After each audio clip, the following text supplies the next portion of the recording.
Yeah, I'm ready.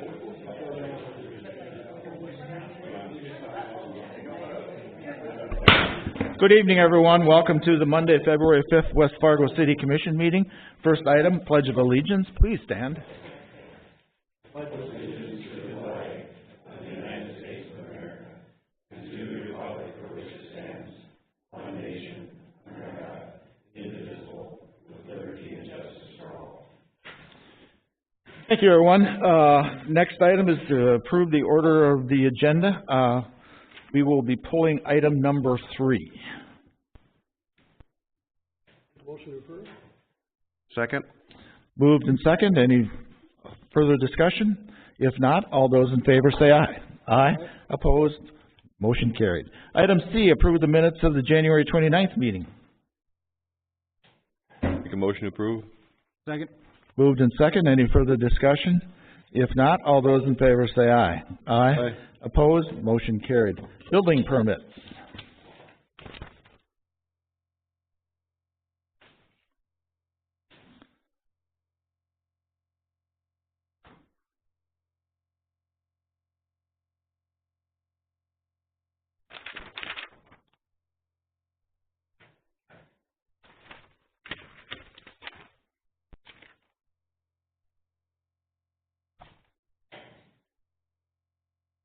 Any questions on the building permits? If not, we'll move on to the consent agenda. Make a motion to approve. Second. Moved and second. Any further discussion? If not, all those in favor say aye. Aye. Opposed? Motion carried. On to the regular agenda. The first item is the FM diversion.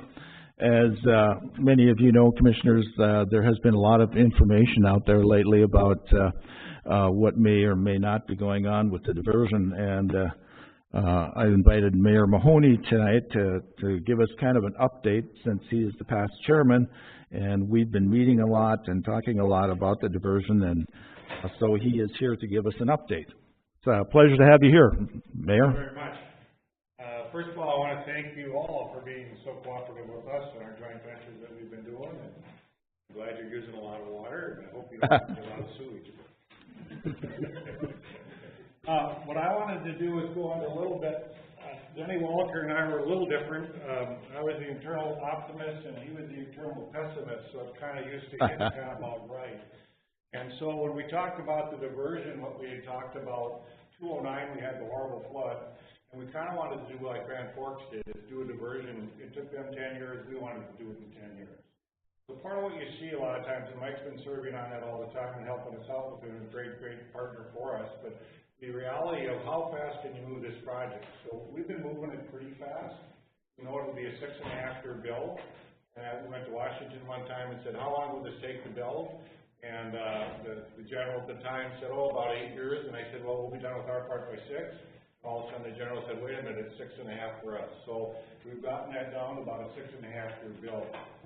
But what I wanted to do, the only reason I want the people here is to kind of give you a visual of what I think is going on right now.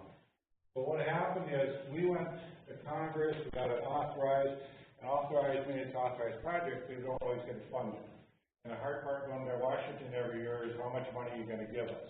For the first year, we got $5 million. We said, wow, a $2.4 billion project, $5 million. So it was like, guys, we need a little more money than that. And we went there last year, and they said, you know what, we're thinking about giving you $70 million, which we were very excited about. And then they said, oh, it looks like there's a lawsuit here. So that got cut to $20 million. So that's kind of what happened last time. And so we kind of learned a lesson. And initially what we thought on the diversion, the Corps always told us, hey, you don't need a state permit. We can go ahead with the core part of the project in Minnesota. You don't need that. You can do it because you're a state project, and we can get by the Corps saying we have eminent domain. We can go ahead. We're federal over state. What they forgot was they put a little paragraph in our EIS, and Mike and I have talked about this. In the EIS, they said we will obtain permits when needed in the areas that we go into, which basically gave the opponents the opportunity to say, hey, by the way, you said in your EIS you've got a Minnesota permit, so you're not following what you said in your EIS. And so we had a circle, we had this thing where we're going, well, everything's going fine, we're going to get this thing done. and then it stopped. And basically the stop meant that with that injunction and with that lawsuit, if we follow legal trails, it'll take us 2 years to get going again. So we went to the governor, and the two governors met, and I never thought that could happen, but the task force met. And then on the task force, what happened is they refocused. And what it really helped us do to get to a point where you start to refocus on what the problems are. And the beauty of that was, Governor Burgum and Dayton have a lot of clout, and actually we saw Dayton get educated during that task force. So Dayton actually was our advocate.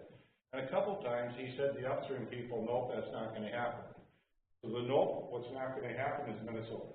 So they decided Minnesota wasn't going to happen. He said there was enough objection to the Minnesota project, we're not going to do the Minnesota project. So then some guy said, well, let's just build a dike all the way around Fargo and Moorhead. I don't know where they put West Fargo on that because you're kind of close to us and that's kind of hard to ignore. But they were going to put kind of a dike all the way around us, and that was looking pretty good for some of the guys until they said, by the way, Minnesota, that'll cost you $800 million. Minnesota said, we don't like that idea. So kind of got rid of that. And as you all know, we have kind of a plan that was finally came out of the technical team. It had like 3 major options. So that's what they're looking at right now, is the 3 major options of the southern part. We don't know the southern part.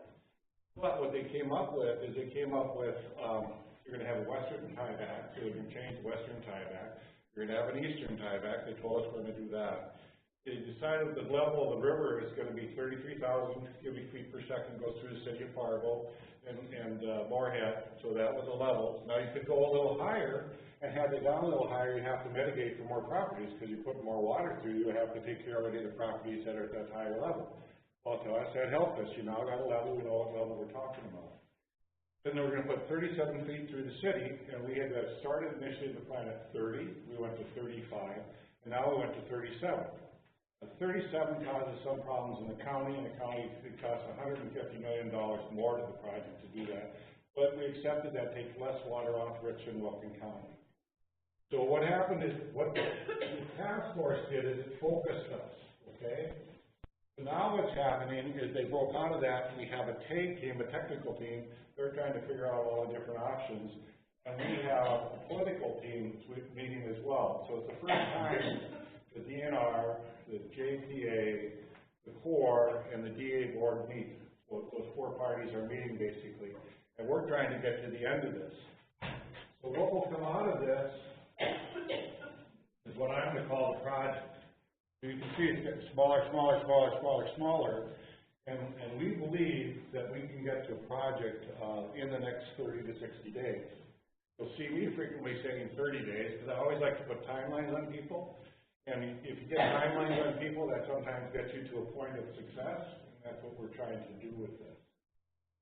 What Rich and I have talked about is just the impact on West Fargo and trying to protect that. Now, and I've heard it on my right ear, I think Rich has heard it several times, about can I go a mile west? So we have talked about that, but the technical team, when they finally get the technical team to the actual alignment, can make some adjustments. What Mike and I are frustrated about, we're not sure how much adjustments they could make. But you'll see a lot of squares, a lot of 90-degree angles. We think a lot of that will be curved. There'll be some movement that direction. I think for West Fargo, what's really important is the northern part. So the northern part, I think, is really important to maintain a protection for your city. And then also, if you're running out of space south, you'll probably turn north, and I would assume with your developments. So we're trying to maintain that as much as possible. There was one argument by one of the upstream people to run the upper part of the diversion straight east below Riley Bakers. Mm-hmm. So you can imagine that's about 20th Avenue, 19th Avenue. Mm-hmm. Go that direction. It makes no sense at all. And for us that have been around for a while, there's a lot of water that would take Harwood and Riley's Acre, and apparently there's a few people that live there. Mm-hmm. So, I mean, I'm not thinking that that will be something that will come, but they are kind of looking at that. And I think in the task force, they looked at a Meyer modification, but they never looked at something they looked at far over. So where we're at now is we're meeting every week in the policy team and the TAG team. And by March 1st, we're supposed to have an answer of what the final alignment is. And what happens to me is I've been meeting with about anybody affected by this. in Fargo, as you know, we've taken out 300 to 400 homes, and now we're meeting individually 28 homes that we've gone to eminent domain, and we're meeting with all those people individually. And the thing I'm getting is, they just want to know where they lie. I think Mike could agree. They kind of want to know where that line is, because we had people that were protected are no longer protected, and that's an additional amount of money. So what I'm coming here tonight, Rich asked me to come and ask you for $200 million. Nope, no. Nice try, nice try. What people worry about is the extra cost, and we really feel strongly that the people who live here has put their money in with our sales tax and with the different things that we put money into it. I don't feel that we should ask our public for more money. I think that's kind of hard to do in a sense. I've talked to the governor, and I think we need to ask the state for more money to afford the rest of this. We also need to ask the state of Minnesota. So when I look at the calculations on what's coming out of here, I think Minnesota was slated at $43 million, but the new build out, I think they may want to go up to $100 million. So we will ask them to do that, and we'll try to use our stuff to go forward with that. And then we would go to the state and try to work out something. What Rich and I talked about is the legacy fund. Could you at least give us a loan at 2%?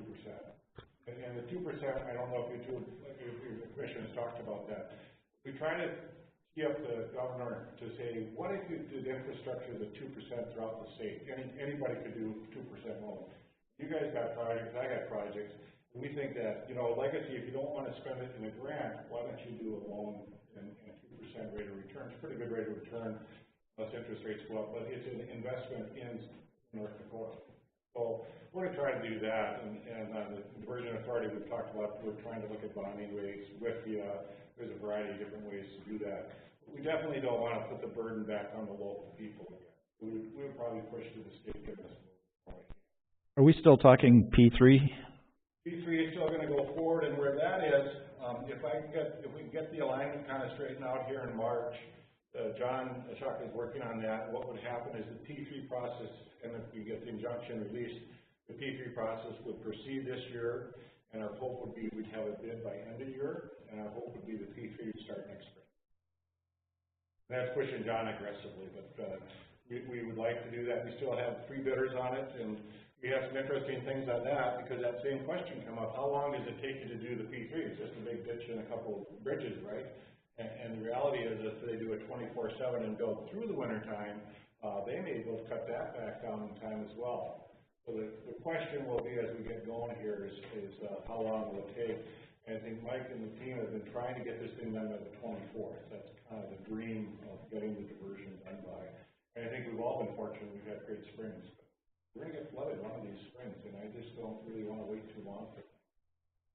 One thing, I don't know if your technical committee has talked about it yet, that Tim and I have been talking about is extra bridges across, because right now there's only one slated, and we feel, as a city feel, we need more of that. I think Tim understands that and is working with us along with some other things that we would like to see done. And Tim has been very cooperative in lending an ear and helping us work through that. And I got to thank you for that.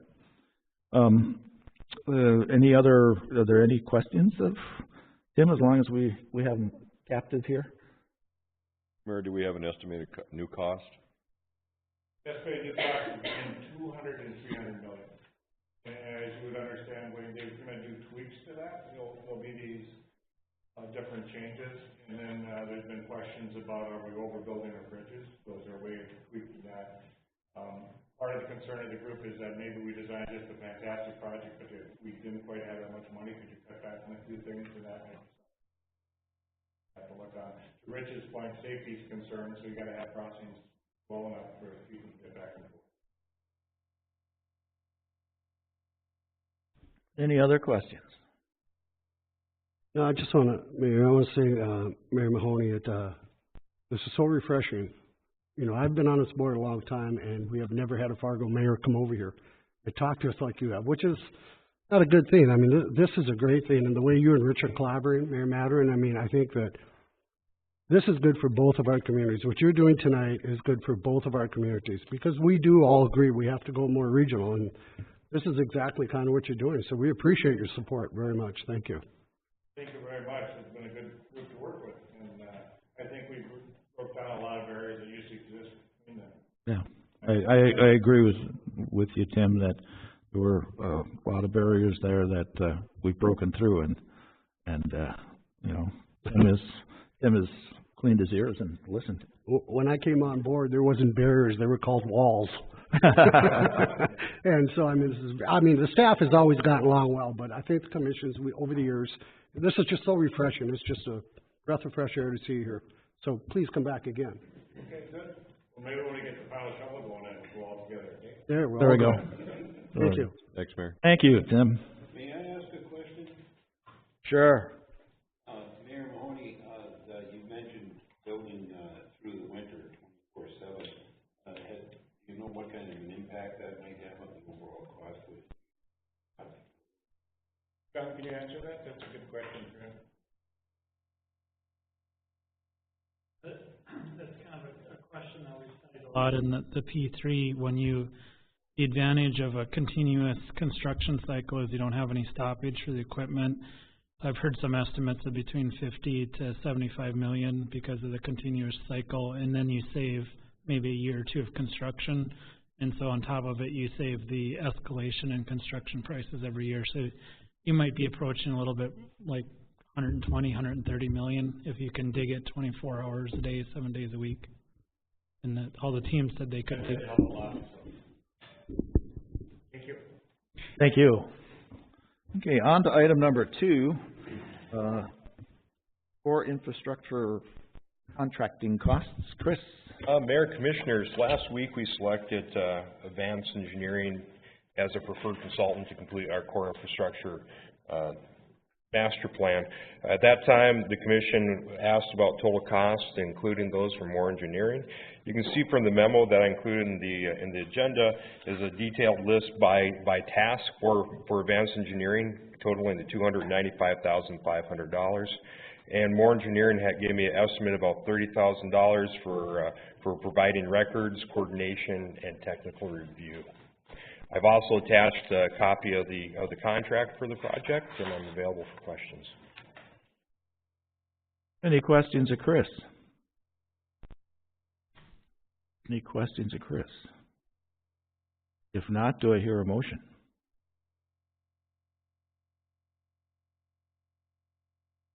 Do I hear a motion to approve? Make a motion to approve. I'll second it. Moved in second. Any further discussion? If not, all those in favor say aye. Aye. Opposed? Motion carried. Item 4, 27 budget amendments and year-end review. Aaron. Good evening, Mayor and Commissioners. I left a packet of information in front of you that I'm going to go through quickly. The main reason why I'm here tonight is to get the 2017 budget amendments because our audit starts next week and the auditors are going to be looking at those. Quick review of some big numbers. In 2017, we collected $9.5 million in property taxes, $30.6 million in special assessments, total expenditures of $94.6 million. Of that, $49 million was related to capital improvement projects. It's interesting that the Fargo mayor is here tonight. He may want to know, or probably already knows, that we purchased 1,023,000,000 gallons of water from the city of Fargo. Of that, we billed to our customers $981 million for water loss of about 4%, which is at or hovering around what industry standards are. I do have some department budget performance numbers. Do you want me to go through those individually, or do you have questions on those? If not, any questions about any of the department numbers? I think Heath might want me to point out that the police department was over budget, but I would like to point out that they did bring in over $700,000 in grants, and that is commendable. They do a lot of work with that. So, revenue performance. All revenues performed as expected. Building permits were down, but we made up for that in some other areas. General fund revenues were over what we budgeted. The only thing that came under budget was the water enterprise, because these numbers were budgeted with 2016 water numbers. We didn't account for how people were gonna change how they used water with the change over to Fargo. I'm told by Cargill representatives that they gained some efficiencies with what they use with the cleaner water, so there's some considerations there. Cash balances, we began the year with 32 million, ended the year with 50.9 million. General fund stayed really close. We began the year with 21.6 and ended the year with 21.66. So our cash on hand is stable. To get some meat of why I'm here tonight, the budget amendments, I'm asking for budget amendments of 12.1 million. 2.2 of that is general fund, which is primarily for the police department, overspending on salaries, and the transfer of oil and gas GPT tax to the Cheyenne Street Capital Improvement Project. The sales tax, 4.8 million change, is the transfer of excess sales tax collections to the Capital Improvements Fund and the Economic Development Fund as mandated by city ordinance. Not a whole lot else that's really significant unless you want to talk about it. So ask for your approval. If you have questions, please ask. Any questions of Aaron? And so we will need a motion to amend to the budget amendments. Motion to approve. I will second it. Moved and second. Any further discussion? If not, all those in favor say aye. Aye. Opposed? Motion carried. Thank you, Aaron. Thank you. Item 5, review the project concept alternatives for Street Improvement District 2249.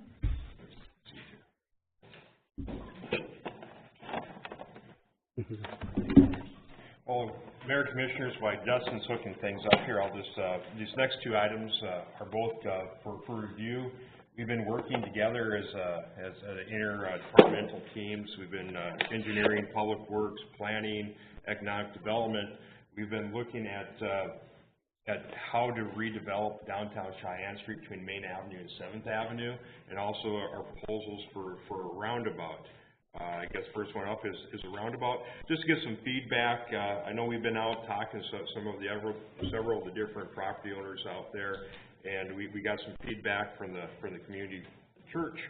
They're kind of not in favor of this going forward because of pedestrian accesses.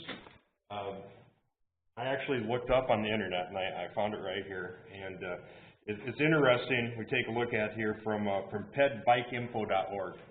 They make a statement that the literature shows that given a properly designed single-lane roundabout, motorist and pedestrian safety is almost always improved when compared to conventional intersections.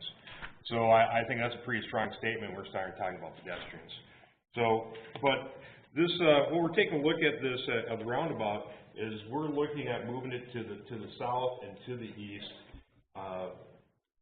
And it's about 8 feet away. If you take a look at that new property line in the northeast quarter where Quest is, that's about 8 feet away from that corner. Since there's a building that's just has all their switch gear and things like that, we thought it'd probably be a good way to move over in that area and try to lessen the impacts to where the existing or old gas station is, and do some work with the church down here. I think it would be a very interesting way to make a gateway to downtown. Size-wise is comparable to the roundabout at Brooks Harbor, 9th Street West, and 26th Avenue. If you take a look at it's the size of what the truck apron is. So it's not the size of where you drive, but the concrete one just on the inside. You have it in there? Here it is.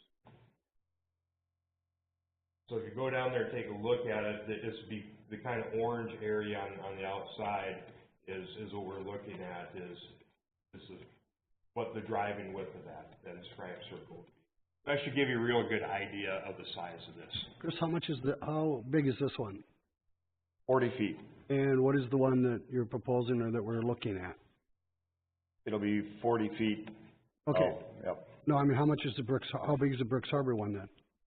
That's what I'm saying. I want to We're looking at, is 40 feet up to where you see the orange. But what is the whole thing? The whole thing is, Well, then 80 feet, yeah. 80 feet? If you want the diameter, Yeah, I want the diameter of Brooks Harbor, and then I want the diameter of the one that we're 80 looking feet. at. Yep. 80 compared to 40 then, that's the bot, right? No. 80, they're the same size. Okay, they're not, you just got to say they're not. Don't talk about the red in the middle, I wanna know the complete size of the Brook Harbor one, how big is that one?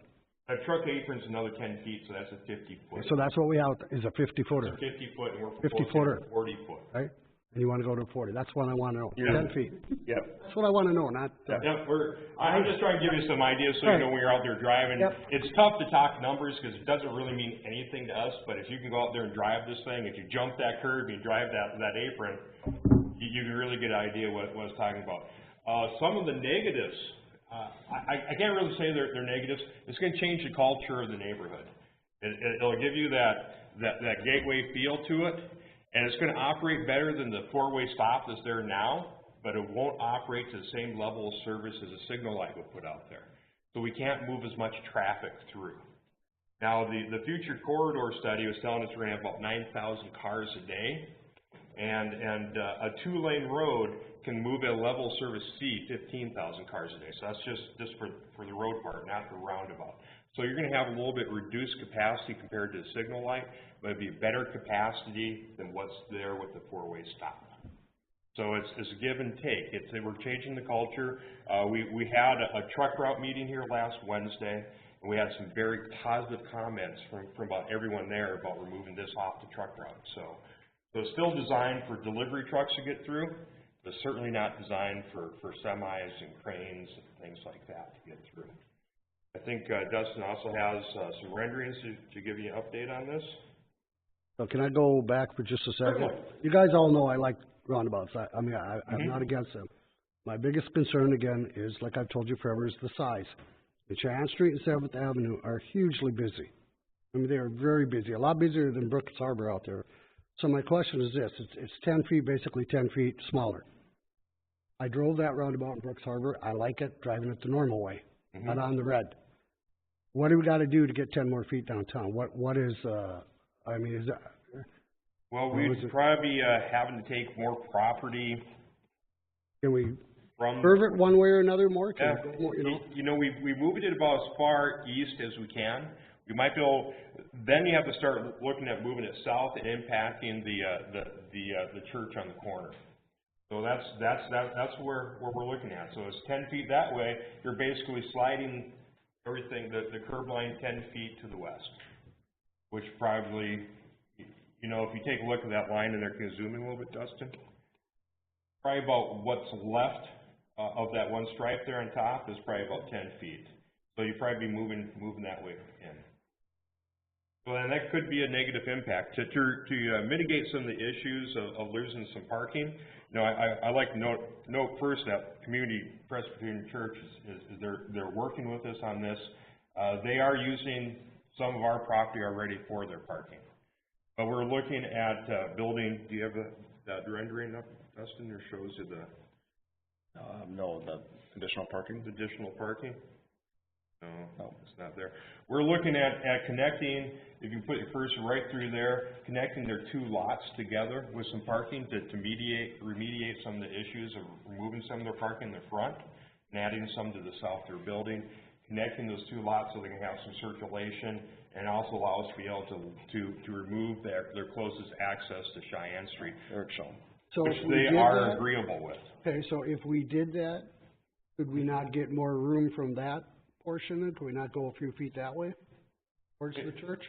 It's a possibility, we If we certainly opened up could more parking and did that paving for them and got them, work with them to see what they might find acceptable. Right now, they're not in favor of a right, roundabout. I read it, so No. I get that, but, So it's up there. There's probably a few more iterations we have to go through here to get to a final point. But we thought I just want to give you an update where we're at and decide if we want to continue to pursue this. We did draw up an option to have a roundabout 5 feet larger than Brooks Harbor. But when we looked at that, the land acquisition was just more than what we thought would be practical going forward, we were basically gonna cut off another, 8 spots out of their parking lot. So we started with what we have today, starting negotiations with them. We can certainly present that larger option and see how that conversation goes. I think one of the big comments we'd like to get back is, are we still wanting to proceed with a roundabout concept, or are we more on a page of, let's go with a traditional signalized intersection that will function at a higher level of service? Let's go back to, you said 9,000 cars, that's what this could handle, or go back there? That's what they're showing for the future build-out projection for traffic on Cheyenne Street. It's about 9,000 cars per day. Okay, so, and what if, I'm thinking ahead here, what if we do downtown redevelopment? And we're looking, hopefully, to, with more buildings down there and that kind of thing, did you look at what that might do to traffic, any counts there, or is this 9,000 taking that into account, or? Well, the 9,000 is looking at what we have there now and what's being built to the south of town, and what those different drivers, where people are coming from, what their origin is and what their destination is. And right now, Cheyenne Street, I think a lot of traffic on there is a commuter traffic. And if we go through, when we show you this next project, these are probably going to start making those people want to go a different route. It certainly is not going to be a commuter route if we go through these different changes. So I think what people will be leaving Cheyenne Street would probably make up for what's being added to Cheyenne Street. If we, a single family, a single apartment usually generates about 5 trips per day. So if you add, 50 units downtown, you're adding about 250 trips. So it's not really a large number, but when you start, if we get a massive amount of redevelopment there and get some larger numbers, it will go up. But what if we add a lot more retail and office space down there? Certainly, that will drive it up. I think we have to take a hard look at some traffic operations of these things, because as we vary the size of them, it varies the capacity that these are able to how much traffic this can handle. And I can tell you what a 2-lane road can handle. 2-lane road can handle 15,000 cars per day at level service C. Now, the roundabout's a little bit different. We have to do some more analysis on that to see what it can handle before it completely breaks down. But if we're trying to look at changing the culture and the downtown area, if we're going to make something more like a Broadway down a downtown area, you're certainly going to not want that to be a commuter. Okay.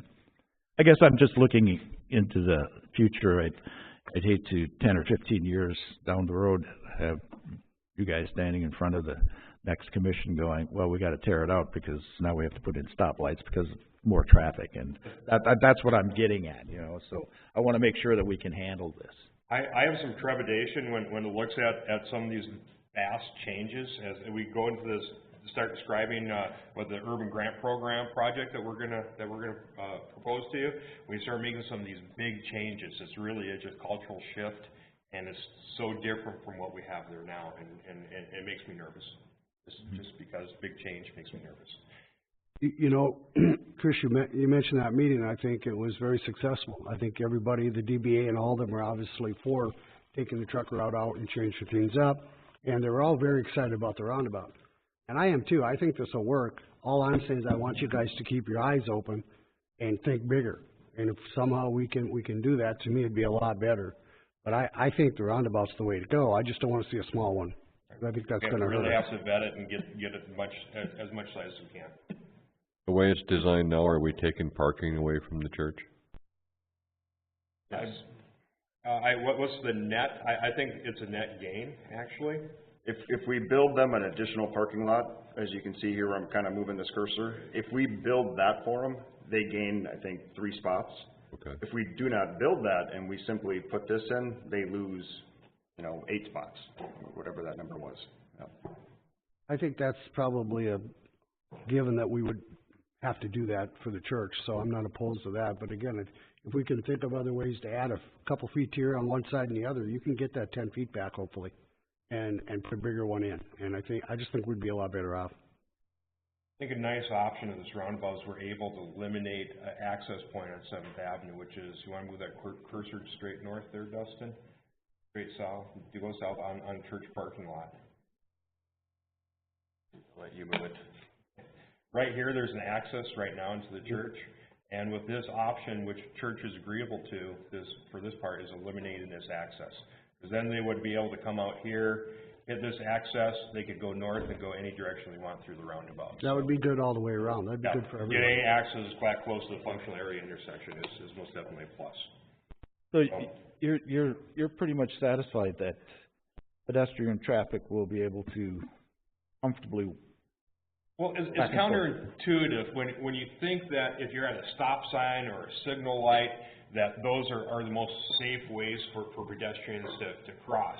But there's still a lot of different conflicts at those things. You know, if you think when they're if they were the safest place to cross, you'd never have an accident at a signalized intersection, because someone's crossing that crosswalk.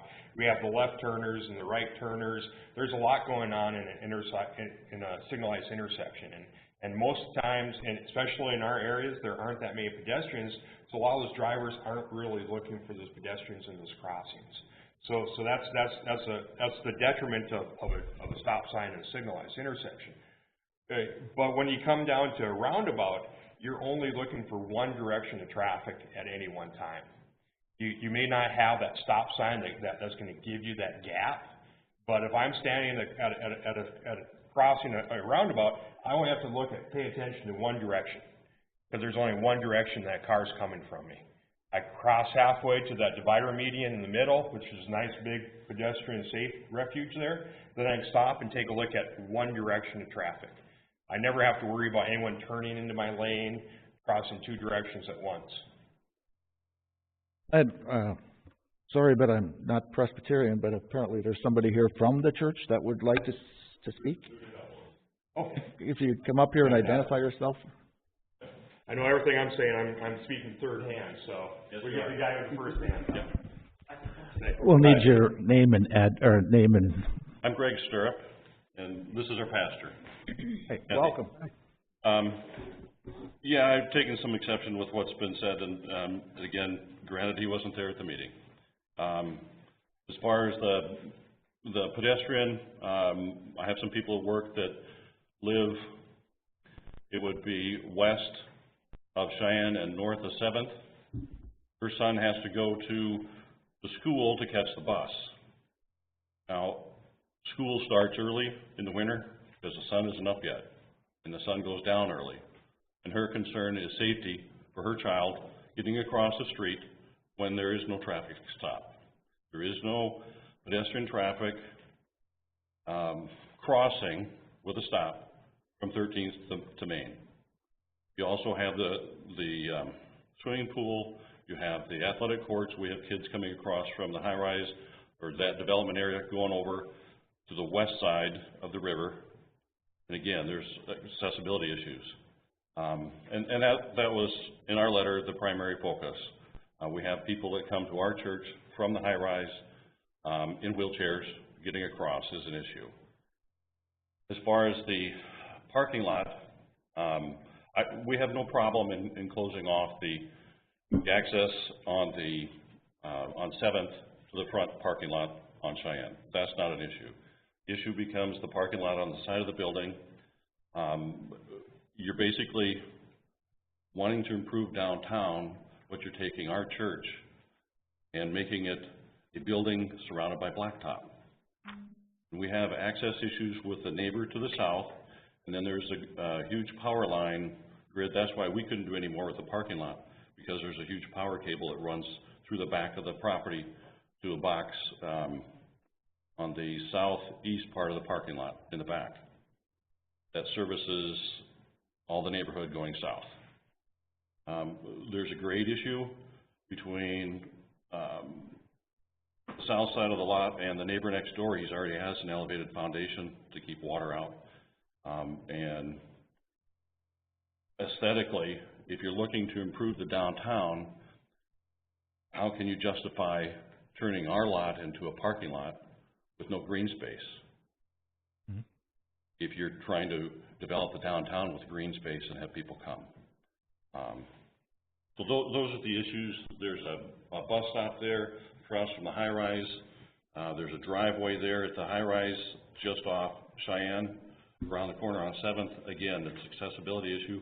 People coming around the corner. There is no stop. They just go around the corner, and anybody trying to turn in that driveway or pull out has an issue.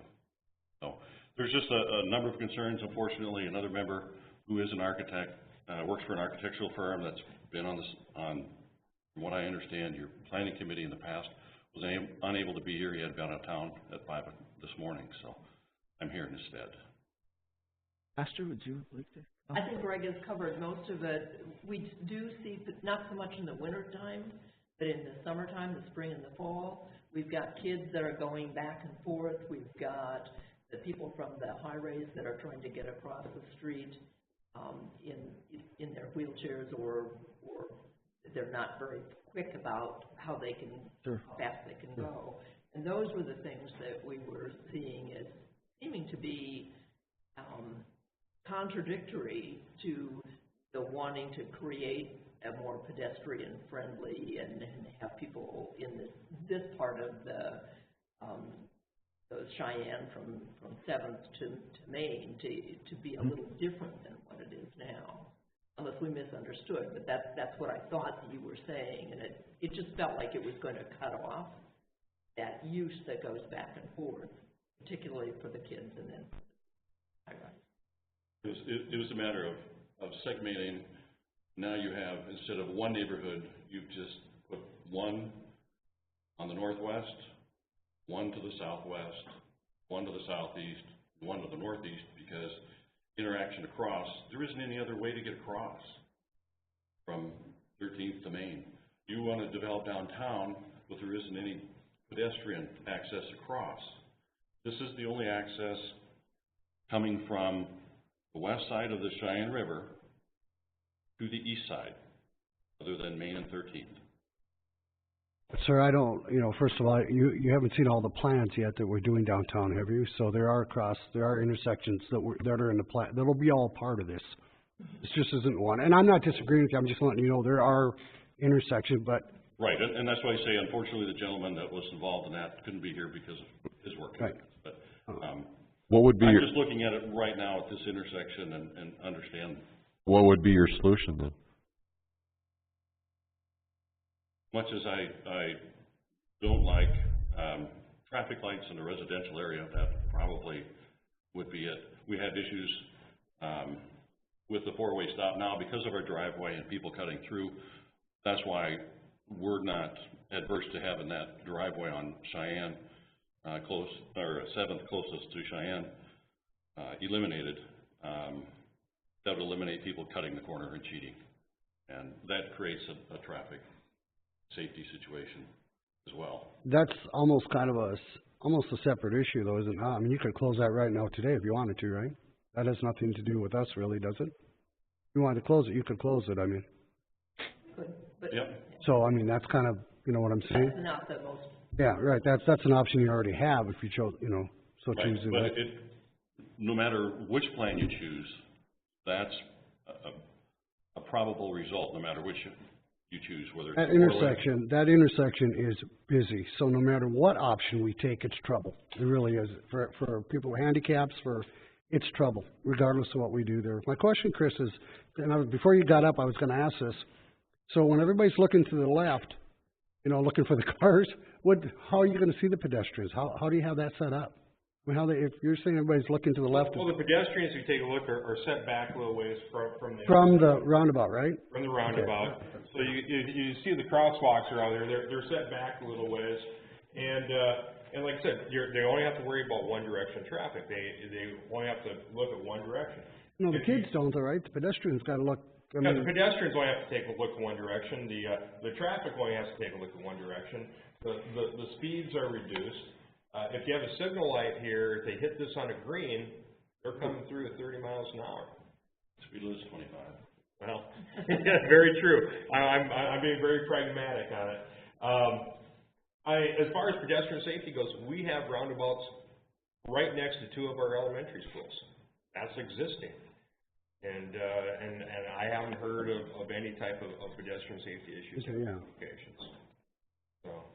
You do understand that people don't stop for people in crosswalks, right? I do. Very aware of that.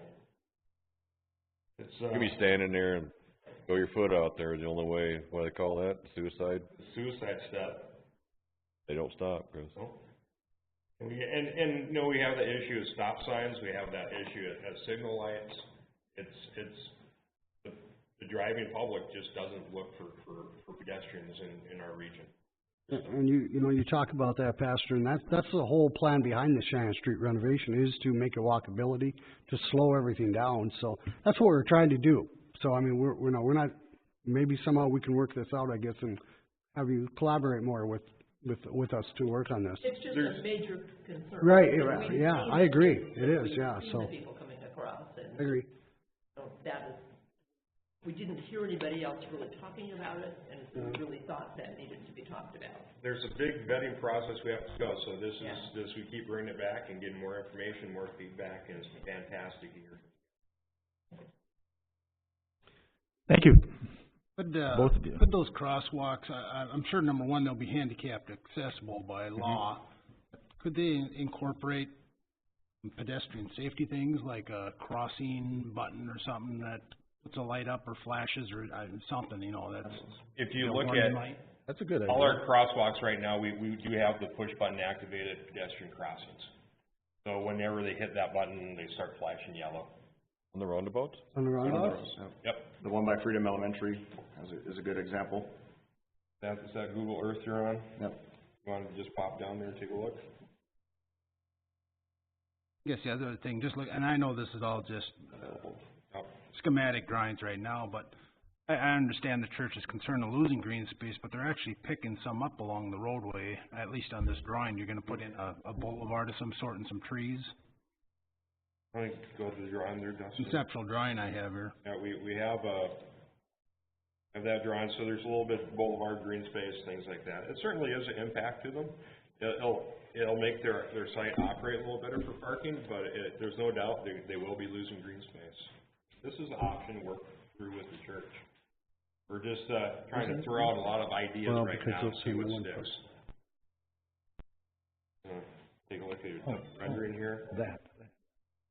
This is kind of give you an idea. They worked on a rendering of this area. Other comment question when I looked at that, my concern is, you know, people trying to go kitty corner, jaywalk across Sure. that. Could we put like bushes or something in that little, on the corners or something, just something to direct them so they'd have to hop the bushes and then run across the street. Try to kind of corral push them out to the pedestrian. Kind of channel them to the crossings. Right. Yeah. I guess. You could maybe just stand there, Commissioner Thorstead. Well, that's your favorite corner, isn't it? Do we have that? I do like the push button, so I think that would go, I mean, that's going to go a long ways, you know. Yeah, I got it right here. I think the church has come up with some legitimate concerns, which we're concerned about too, is, you know, traffic to the schools and all that stuff. I think we could perhaps plan in some features that would facilitate a better crossing than just building the roundabout and, you know, we have to make everything pedestrian friendly, and I think that's one of the things we really want to touch on is how does it affect all users of the road. So if we can figure out a way to try to make those crosswalks safer for you guys, can we work with you on the green space issue? Do some literature. The parking lot issue, you guys?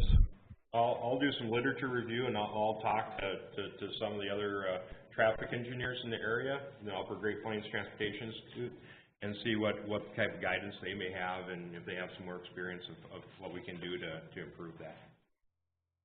And back to the mayor's point of, you know, do we shoot ourselves in the foot and 15 years from now we're regretting a roundabout? One thing to do is to shelf this concept until downtown further develops. And we spend the money on a signal system today, you know, and that's going to be $300,000.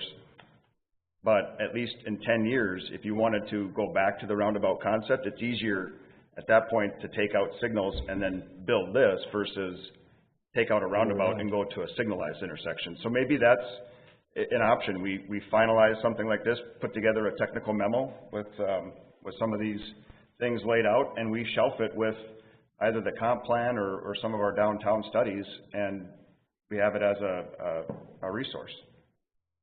I'd be curious to know how much traffic you figure a roundabout like that can actually handle in a day. Then maybe we can do some comparisons from that as to whether what we think we should be doing to address some of the mayor's concerns also. I'll dig up that information, do those calculations. Well, there's a simulation of it being used. I believe it's pretty similar to what we showed back in December. You know, that guy right there, did you see him walking across with that car coming through? I don't think that's what we want to have happen, you guys, because that's going to happen.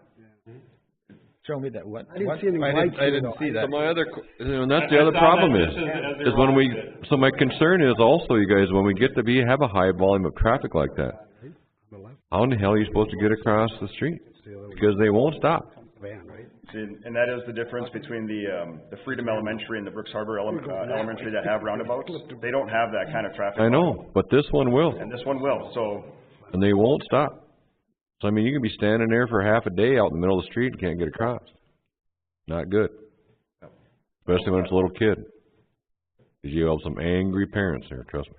And that's where I think even from an operational standpoint, Chris and I do have reservations with this roundabout, but as a complement to the downtown strategic plan, you know, trying to slow people down, this can act as a corridor or entryway into downtown.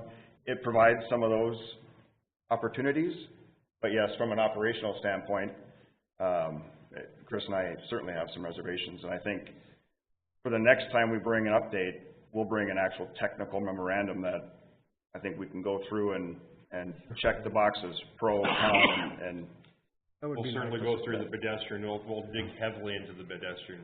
Yeah. I think that's the biggest concern people have. You know, commissioners, maybe, you know, I get where you want that to kind of be a gateway into that area, but maybe there's something else we can do there. I don't know, a big sign across the road or something.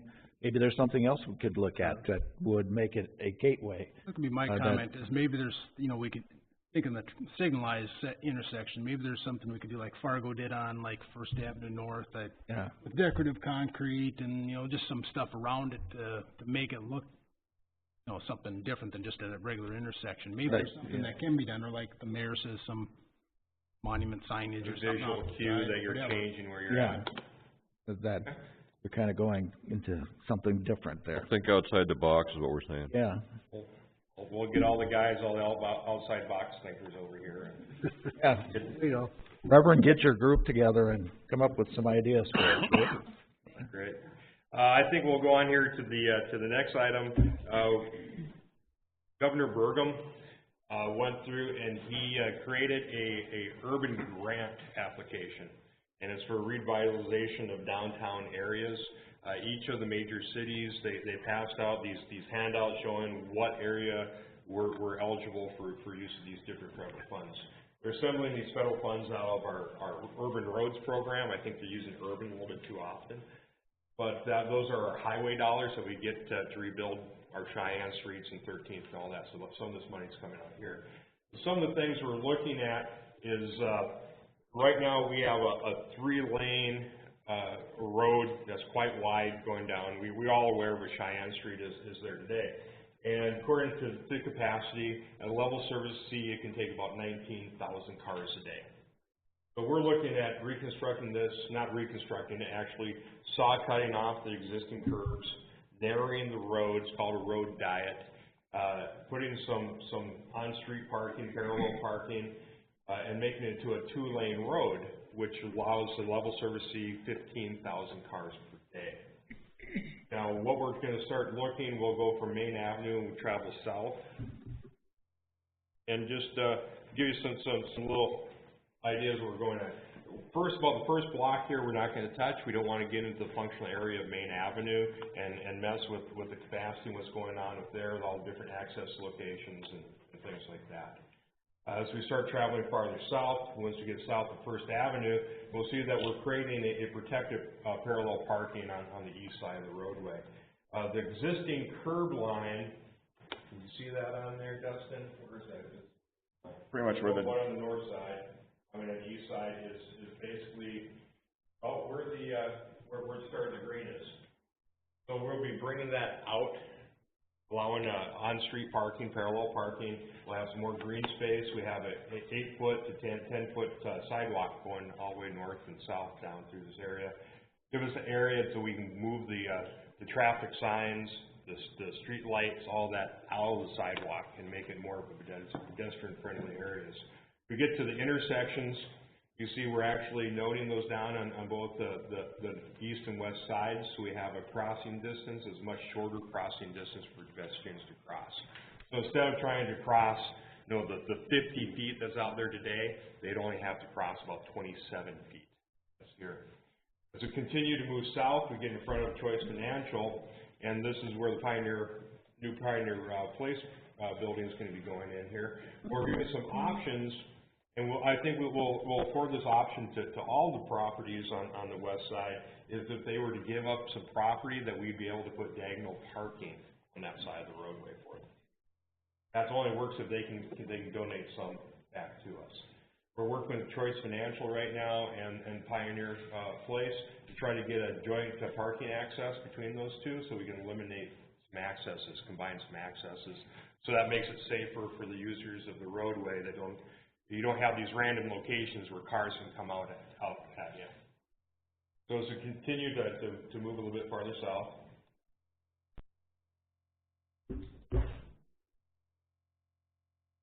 Technical difficulty. So we gotta go over.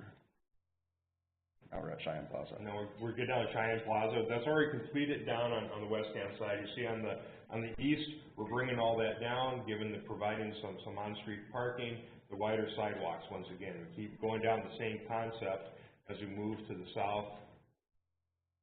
Just a lot more of the same type of thing. Now we're getting in front of the Berg Auto Supply, things like this. We're allowing parallel parking on both the east and west sides of the road. It's a little bit wider in that area again, so we have the wider sidewalks. We're getting all that stuff out of the sidewalks. And then we just reach to the area where we're getting into the proposed roundabout or signalized intersection, carrying that concept all the way through. This is what we're proposing to send to the state, is a competitive grant.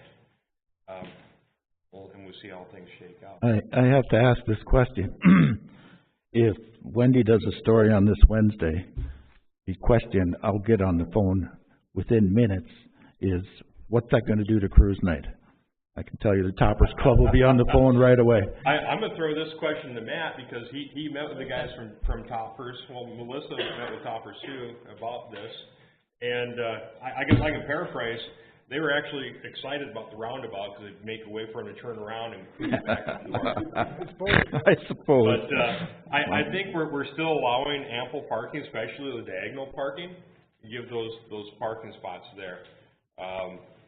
Do they have other comments? Or? Yeah, they're of course about the Absolutely. I think we are too. Yeah, and as we've been discussing this,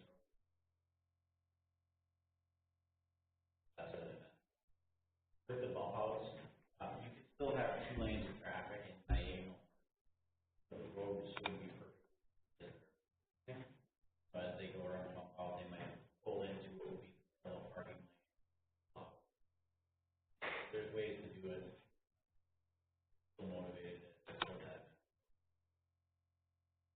Yeah. I know that I have a lot of cars I like to drive there, so. Yeah, well, if they do call, I'll send them to Matt and see. How's that? But that's the concept. I think we're going to take it to the state. We've got a cost estimate here. We have some cross sections, just so you get the idea of where the existing curve was and where it's coming out now. If you the one on top is our existing roadway. As you go down to the south, and see how much that's truly changing from what's out there today.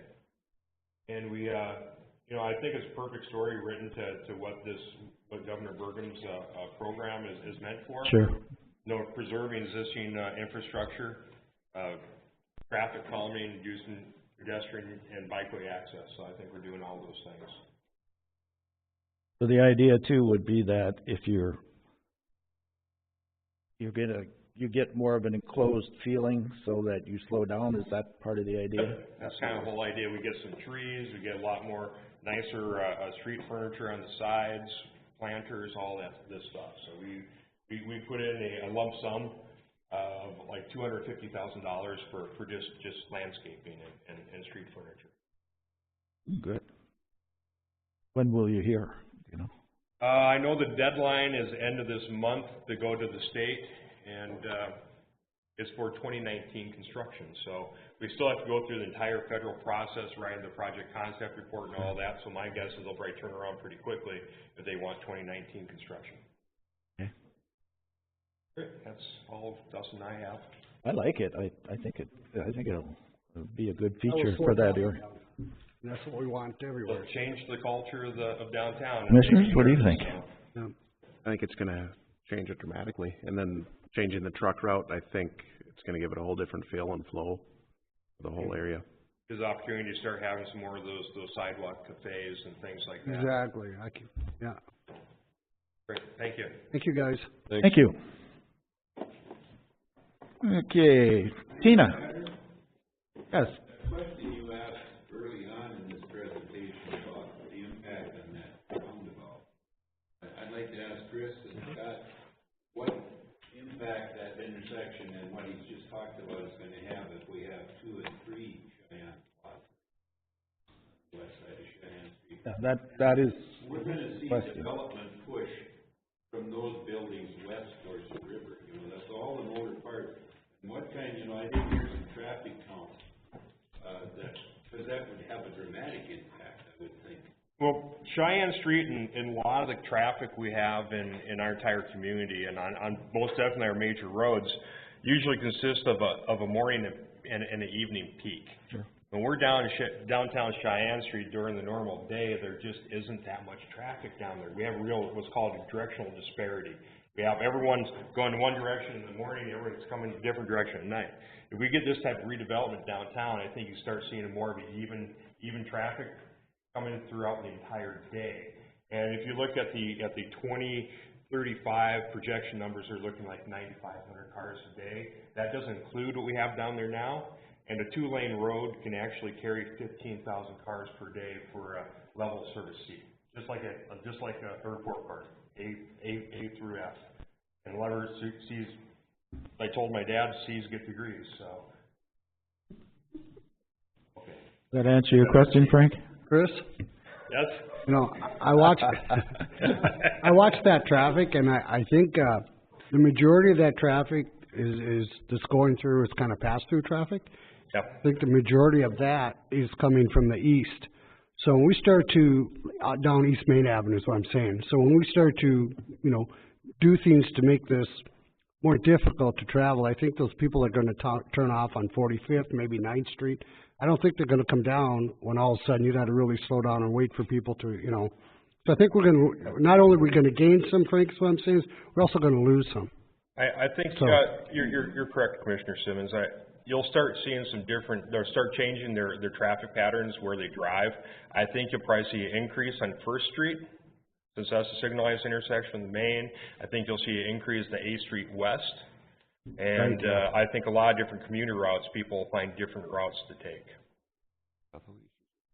I'm with you, Frank. I'm hopeful that we'll get more of the Cheyenne Plaza type buildings down there, and that's what we're shooting for in that whole redevelopment of the downtown area, and including parts of Main Avenue.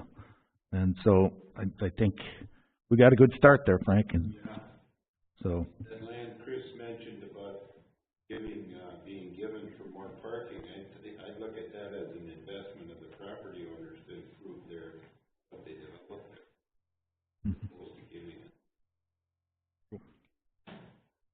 Okay, Tina.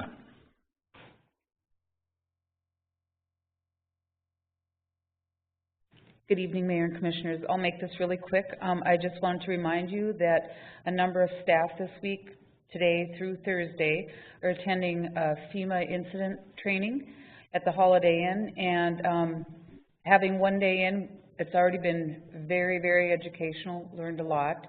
Understand why Chief Yonke wanted the, what are those called again? The tourniquets for all of his staff. It was very interesting. It's going to be a really good experience. We're going to all bring back a lot of good knowledge that hopefully we can team up together right afterwards and start working on plans to protect the city going forward. So with that, if you're looking for us, we will respond when we get a break. But otherwise, a lot of us are going to be out until Friday morning. So if you need anything, let me know. Okay, thank you. Anything else? Any other non-agenda items? If not, do I hear a motion to adjourn? So moved. Second. Moved and second. Any further discussion? If not, all those in favor say aye. Aye. Opposed? Motion carried. Thank you.